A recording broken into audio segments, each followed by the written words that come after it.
We also have a throwback. We're going to do a little Hitch throwback. We've been enjoying these Alexander Kober and Christopher Hitch in their primes.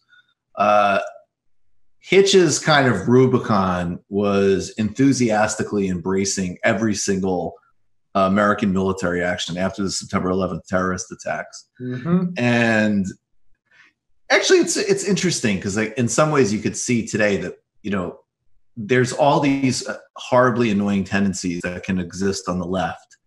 And he did something which would be a mistake to do, but he took maybe even at times justified grievances as a sort of base upon which to embrace just an absolutely brutal, grotesque, mass murdering foreign policy. I forget who made this point, but somebody said in Hitch 22, his autobiography, that there was more references to, you know, sort of like, you know,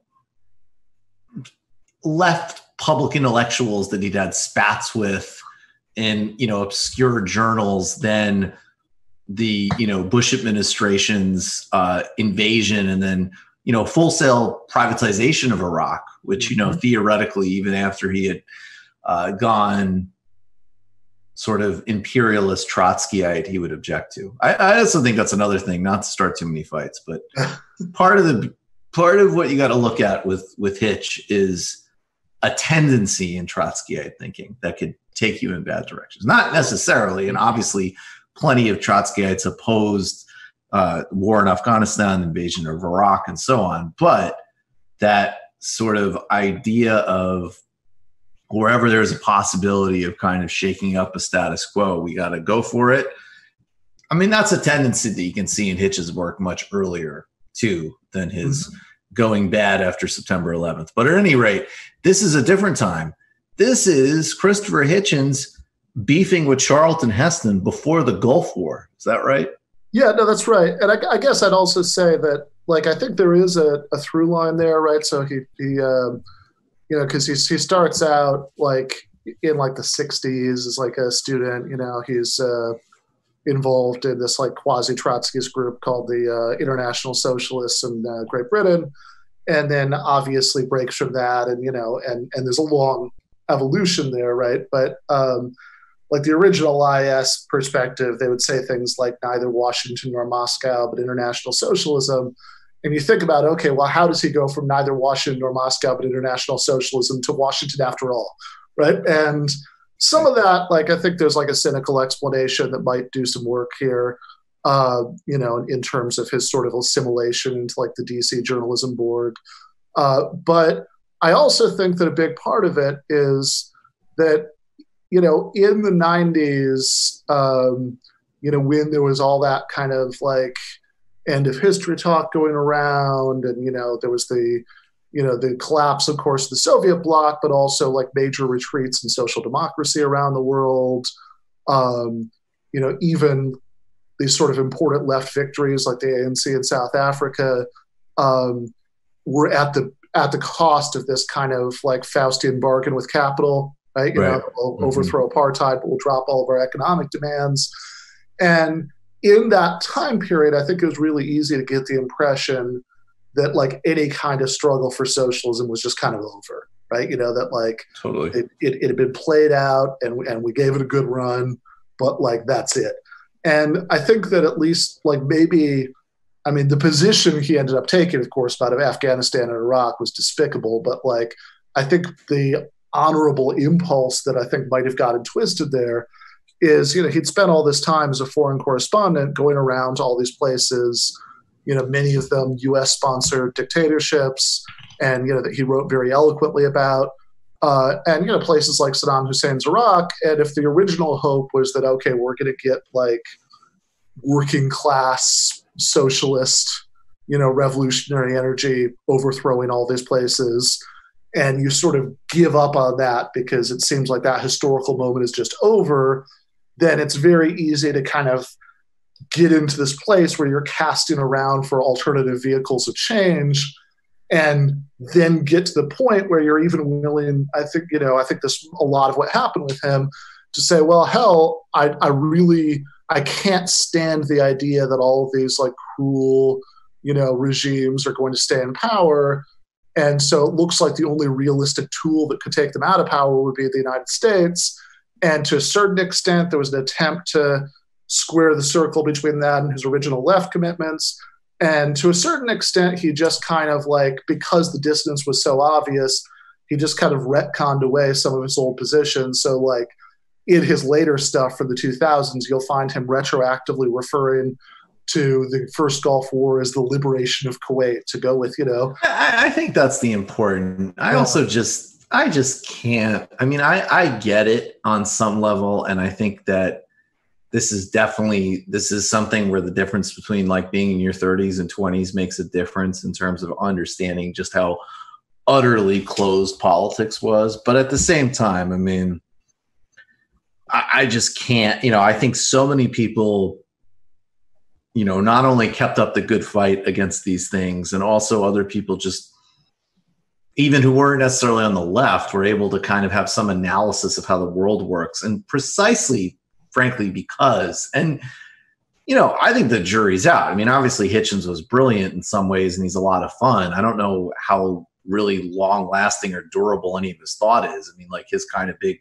treatises on atheism is really kind of high school stuff and whatever. But, and so that being said, I think in a way, the fact that he became not only a pure apologist for empire while completely ignoring what was happening with Wall Street, and then basically kind of becoming and I did my little Trotskyite knock, which is there, but even more so than that, I mean, he did become an end of history, power of ideas guy, and which is, counter to his reading of Marx, and also super boring fucking ideas, essentially a kind of sexed up version of Thomas Friedman. So it was sad. And so let's remember him in nicer moments. Here he is with Charlton Heston. Yeah. This is really funny. Yeah, absolutely. From August 2nd till Desert Storm began and refuses now. This is a course of absolute folly. Let me ask a question to Mr. Heston. Can he tell me clockwise what countries have frontiers and borders with Iraq starting from Kuwait? Yes, indeed I can. Those borders are going to be very flexible, I think, and Iran and Iraq demonstrate that. But it's interesting. Let me come to. It wouldn't take a minute. Let me come to your comment. He's such a dick. Kuwait, Bahrain, Turkey, Russia, Iran. Exactly. You don't know where it is, in other words, do you? You have no idea where the country is on the map, and you're in favor of bombing it now rather than later on the whim of a president. Mr. Hitchens, if I can interject, I'm not sure that the instantaneous command of the geography of the region. Oh, I don't know. I think if you're in favor of bombing a country, you might pay it the compliment of knowing where it is. This is the sort of instantaneous barbarism upon which people like Bush trade. If you were asked to bomb Iran tomorrow, you'd do that. A year ago or two, the United States was on the side of Iraq against Iran. A few years before that, it was on the side of Iran against Iraq. Now we're fighting the Iranians' war for them. Why is this sort of public opinion so reliable? The veto of the nuclear arms pact has to do with our fear of Soviet nuclear weapons. Oh, come on. Our pursuit, you don't think it does? Really? You really doubt that, Mr. Hitchens? You seem rather extreme. True, Mr. Heston, as the supposition of yours that Bahrain, which is an island, has a common border with Iraq. I simply don't understand why Reaganite hacks of this kind are consulted for their opinions at a time when thousands of civilians are being killed casually. And Hoberton attacks called collateral damage. Called collateral damage. Oh boy. I gotta say, that is so good. And it's also that type of tactic, which has been embraced by the most annoying people on earth, and I normally have zero patience for, name the border.